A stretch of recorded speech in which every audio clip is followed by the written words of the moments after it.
Áno, sú to vešiaky na kľúče. Trošku som sa pohrajkal, som si urobil pár takýchto nových produktov. Tieto dizajny 2 vychádzajú aj z mojich drevených záložiek. Tento sa mi veľmi páči, ten vypadá tak veľmi dizajnovo.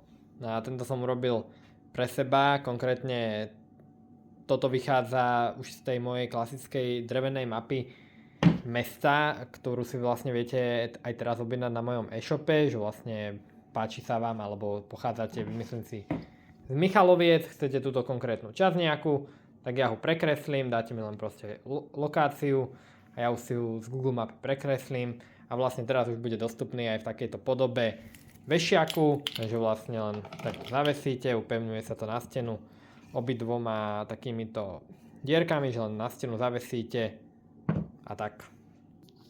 Ešte to tam není, ale čoskoro tam dúfam bude, takže www.interes.sk